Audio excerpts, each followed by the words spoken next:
chọn lệ phangin giật là liềm bal tôn giang na cần ngày chát anh em tu lệ bom tu na si boy ba dây bằng har na tâm man se dây tích man cần truy lai lao đã nặng là cần nhị khi ở hương giao lại nhưng nạc adam lệ lo mi thế chua văn mi rèn giang na cần lung lông ở thấy tu lệ đồ tu na si boy ba dây bằng năm nát tâm man se dây tích man cần phiền lai lao nhưng nạc lạc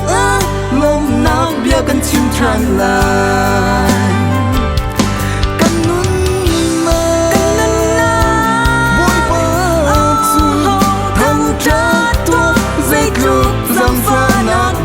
anh ấy khá phiền hà cần xuân na nói tiếng cần rốt nắp adam tari thật xua thar cần bê nên giờ cần chân rằng bôi pha dây tích mình cầm phăng lại lâu nắng mà xin na lâu lâu in cần nồng không lâu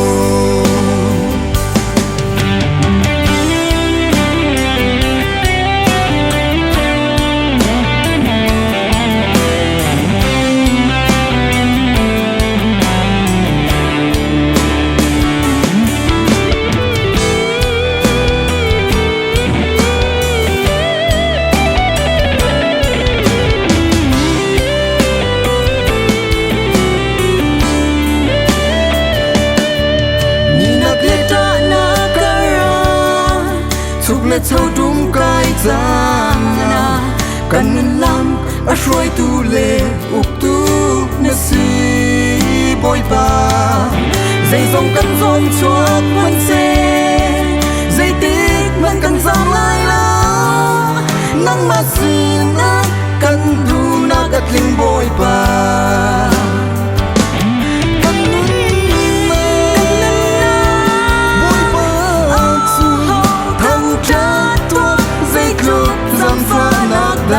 anh ấy khá phiền hà cần xuân na nói tiếng cần rốt nắp adam tari thật xua thar cần bê nhưng giờ cần chiang rằng bôi pha dây tích mình cầm phăng lại lâu nắng mà xin na lâu lâu in cần nồng không lâu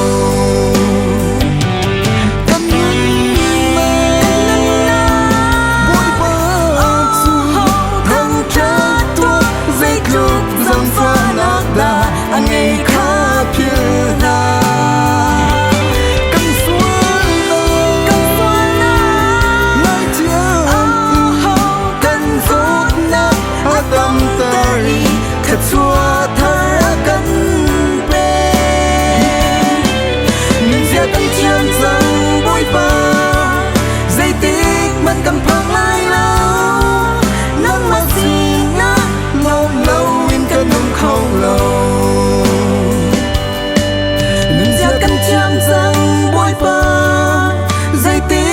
cầm phăng lại lâu nắng mà xin na lâu lâu in cần nồng không lâu